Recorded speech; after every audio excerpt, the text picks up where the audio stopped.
Quiz number 31 start करते हैं। First question है, home rule moment was aimed at. Home rule moment का क्या एम क्या था? जो एनी बेसेंट और बाल गंगाधर तिलक ने स्टार्ट किए थे, उसका एम क्या था? Complete independence of India, Bharat को पूर्ण स्वराज देना। Complete autonomy of to India, Bharat को पूरी स्वतंत्रता देना, मतलब ऑटोनॉमी का भी उसी तरह से रोल होता है, ए और बी एक जैसा ही। Self government of India, Bharat में सेल्फ गवर्नमेंट, खुद की सरकार बनना, जैसा कि ब्रिटिश कॉमनवेल्थ में होता है। और larger participation of Indians in Indian administration, लोगों को ज़्यादा भागीदारी देना। ओके, इसमें इंटरेस्टिंग आंसर्स मिलेंगे मेरे को। ओके गौरी, आपका आंसर सही है। अच्छा, आप लोग कंप्लीट इंडिपेंडेंस कैसे बोल सकते हो? कंप्लीट इंडिपेंडेंस, पूर्ण स्वराज के बारे में बात कब हुई है? पहली बार लाहौर अधिवेशन में। तो आंसर ए तो हो ही नहीं सकता, वो तो 1929 से बात स्टार्ट होने लगी कंप्लीट फ्रीडम की बात, उससे पहले बात नहीं चलती थी। No larger participation of Indians, ऐसा कुछ नहीं। होम रूल लीग क्या करता था? स्वराज था ना उसका main M, Swaraj, self government for India. पर स्वराज पहले रेस्ट्रिक्टेड स्वराज था, वो पूर्ण स्वराज नहीं मांगते थे। वो मांगते थे कि आप जैसे कनाडा वगैरह में, ब्रिटिश कॉमनवेल्थ दूसरी कंट्रीज हैं उनमें जैसा राज कर रहे हो, वैसा ही हमारे यहाँ पे भी राज कर लो, वैसा हमको चाहिए। आप क्या करो, हमको पूर्ण स्वराज दे दो, आपका जो लीडर है हम क्वीन वगैरह को अपना क्वीन मान लेंगे, बस ठीक है। ये उस टाइम का कॉन्सेप्ट था, जो धीरे धीरे मॉडिफाई होकर लाहौर अधिवेशन में पूरा पूरा हमको पूर्ण स्वराज चाहिए। ठीक है। Next question, the idea of starting the home rule league 1915 में सबसे पहले किसने आइडिया दिया था होम रूल लीग स्टार्ट करने का? बाल गंगाधर तिलक, गोपाल कृष्ण गोखले, एनी बेसेंट या मोतीलाल नेहरू? सबसे पहले किसका आइडिया था? आइडिया भैया एनी बेसेंट का था। बाल गंगाधर तिलक भी उसी रास्ते पे चले, तो आंसर इज एनी बेसेंट। ठीक है, आइडिया सबसे पहले इन्हीं का था। Next question, third question, the Lucknow session या लखनऊ पैक्ट, इसके बारे में आप देखिएगा कौन से कथन सही है। Unity among moderates and extremist with the return of extremist to the Congress, इसमें एक्सट्रीमिस्ट की वापस से, उग्र दल वालों की वापसी हुई थी कांग्रेस में। First, the pact between Congress and Muslim League के बीच में पैक्ट हुआ था, इसमें ए और बी दोनों सही है, या चौथा ऑप्शन सही है, beginning of tide of Indian nationalism, नया एक नेशनलिज्म, एक राष्ट्रवाद की शुरुआत हुई। Answer is simple, answer is C, A और बी दोनों सही है। मॉडरेट्स एक्सट्रीमिस्ट को अलाउ कर दिए थे कांग्रेस में, और कांग्रेस और मुस्लिम लीग के बीच में समझौता हुआ था। ठीक है, ये क्वेश्चन यूपीएससी में आया हुआ है प्रीलिम्स में। ठीक है, आप लोगों ने सबने लगभग सही थी। Gandhi ji first great experience of सत्याग्रह, पहली बार सत्याग्रह गांधी जी ने कहाँ पे किया था भारत में? साबरमती में, दांडी में, चंपारण में या खेड़ा में? गुड गुड गुड, आंसर सबका सेम है। खेड़ा में नहीं, खेड़ा में नॉन कोऑपरेशन किया था। सत्याग्रह मतलब सिविल डिसोबीडियंस मूवमेंट, पहली बार किया था चंपारण में। सत्याग्रह और सिविल डिसोबीडियंस मूवमेंट को एक ही माना करो। ठीक, नेक्स्ट, मोन्टागू चेम्सफोर्ड रिफॉर्म्स रिपोर्ट के आधार पर कौन सा कानून बना था? इंडियन काउंसिल एक्ट 1909, 1919, 1935 या 1947? मोन्टागू कौन था? सेक्रेटरी था या वाइसरॉय था? मोन्टागू कौन था इन दोनों में से? सेक्रेटरी। चेम्सफोर्ड थे वाइसरॉय। ठीक है, पहला वाला सेक्रेटरी होता है, दूसरा वाइसरॉय होता है नाम। अब नेक्स्ट क्वेश्चन, सिक्स क्वेश्चन देखिए। मोन्टागू चेम्सफोर्ड रिफॉर्म्स के बारे में क्या कथन सही है? इनमें से कौन सा कथन सही है? ध्यान से पढ़िएगा। डायरकी प्रोविंशियल लेवल पे, डायरकी, ठीक है, डायरकी प्रोविंशियल लेवल पे मतलब,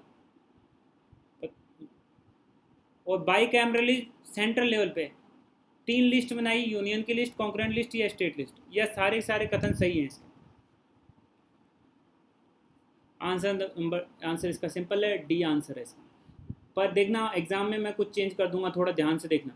प्रोविंशियल की जगह सेंटर कर दूंगा, सेंटर की जगह प्रोविंशियल कर दूंगा, तो आप ध्यान से देखना आंसर किस में बाइकैमरलिज्म किस में आया था, सेंटर में, डायर की कहाँ पे आई थी, प्रोविंस में। थोड़ा सा ये याद रखना, कैसे याद कर सकते हो आप देख लेना। जलियांवाला बाग हत्याकांड कब हुआ था भैया? अमृतसर में हुआ था। कब हुआ था? 13 अप्रैल 1919। साहब 1919 है तो बताइए 13 अप्रैल, 16 अप्रैल, 18 अप्रैल, 11 अप्रैल। बैसाखी का दिन था। आंसर इज 13 अप्रैल।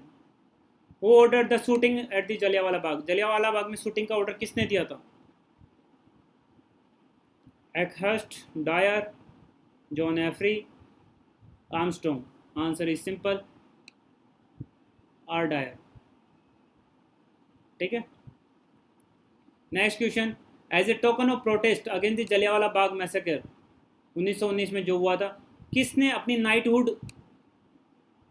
को वापस से रिटर्न कर दिया था? नाइटहुड को रविंद्रनाथ टैगोर, सैयद अहमद खान, स्वामी दयानंद सरस्वती, गोपाल कृष्ण गोखले। आंसर इज रविंद्रनाथ टैगोर, जलियांवाला बाग हत्याकांड के विरोध में। ठीक है। Who was the viceroy of India when Jallianwala Bagh हत्याकांड हैपन? कौन था वायसरॉय उस टाइम पे जब जलियांवाला बाग हत्याकांड हुआ था भारत में?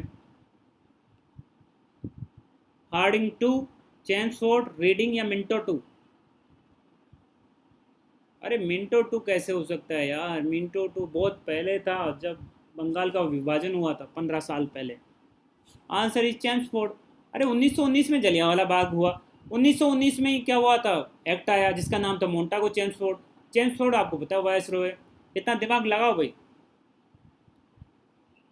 The title given by British government to Mahatma Gandhi, जो महात्मा गांधी ने सरेंडर कर दिया था नॉन कोऑपरेशन के दौरान जलियांवाला बाग हत्याकांड के खिलाफ, एक तरह से कि भाई ये गलत हुआ, कौन सा टाइटल को इन्होंने रिटर्न कर दिया? केसरी हिंद केसरी, केसरी हिंद राय बहादुर, या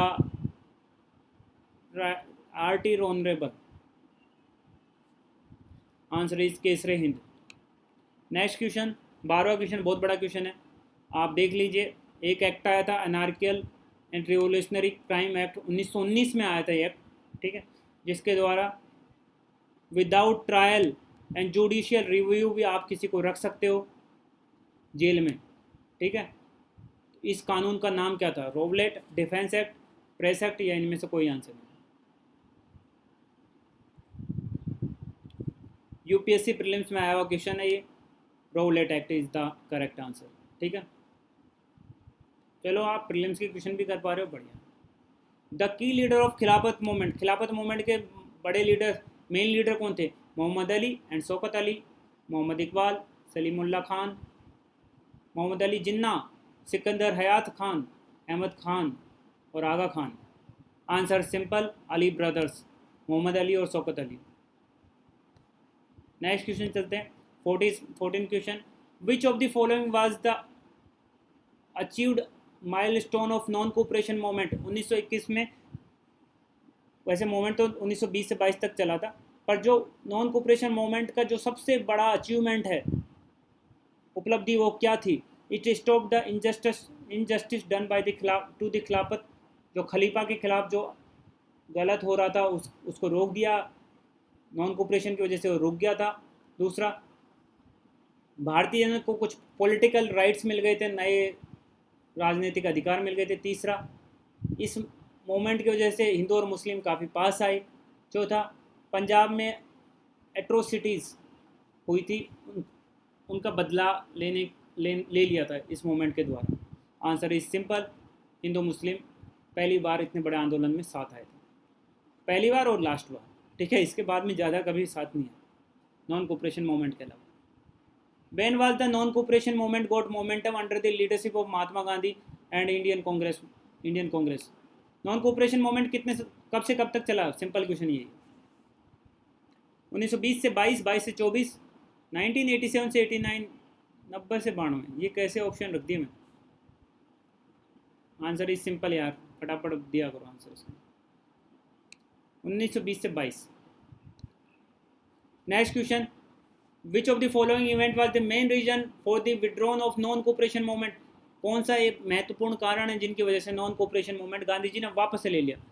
चौरी चौरा इंसिडेंट, जलियांवाला बाग, गांधी का इम्प्रिजनमेंट, गांधी को सजा। आंसर इज चोरी चोरी चोरा। ठीक है, चोरी चोरा इंसिडेंट कब हुआ था? 5 फरवरी 1922, 22 मार्च 1922, 17 अप्रैल 1920, 21 फरवरी 1920। आंसर सिंपल है, 5 फरवरी 1922।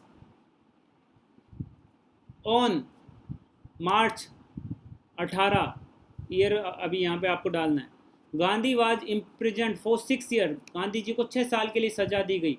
किस चीज़ के लिए जेल डाला गया? This led to suppression of the movement, इसकी वजह से जो मूवमेंट स्टार्ट हुआ था वो पूरा पूरा 6 साल के लिए बंद हो गया एक तरह से। तो 6 साल के लिए सजा दी गई। पहले बात तो ईयर कौन सा है और किस कारण से दी गई थी? 1922 में 6 साल के लिए सजा हुई क्योंकि उन्होंने अंग्रेजी सरकार के खिलाफ कुछ ऐसे चीज़ें बोली थी जो नहीं बोलनी चाहिए थी, सिडिशियस चीज़ें बोली थी। 1920 में इनको 6 साल के लिए सजा हुई थी क्योंकि नॉन कोऑपरेशन मूवमेंट की वजह से वो स्टार्ट हुई थी। 1922 में इनको सजा हुई क्योंकि चोरी चोरी कांड की वजह से इनको सजा हुई। 1924 में हुई क्योंकि इन्होंने कोई लॉ को मानने से इनकार कर दिया था। तो क्या आंसर है? आज ही बताया मैंने।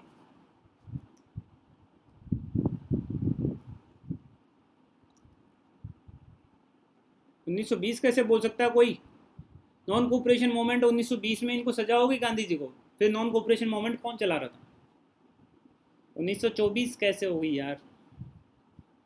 1924 में 6 जोड़ेंगे तो 1930 पहुंच जाता। चोरी चोरा इंसिडेंट इन्होंने खुद ने थोड़ा ना किया था जो इनको सजा होगी उस चीज़ के लिए। आंसर है 1922 पब्लिशिंग द सेडिशियस मटेरियल। आज बताया मैंने ऊपर कि इन्होंने उनके खिलाफ कुछ ऐसा लिख दिया था कि जो यंग इंडिया नाम का एक जर्नल चलाते थे उसमें इन्होंने लिख दिया था कि अंग्रेज़ों का वो पूरा है, आपको कभी टाइम मिलेगा तो आप पढ़ना। तो इस वजह से उनको सजा हुई 6 साल के लिए कि इन्होंने देशद्रोह किया है या सेडिशन का इनके ऊपर चार्ज लगाया। ठीक है, ऐसा नहीं मैंने आज बताया इसलिए मैंने डाल भी दिया क्वेश्चन।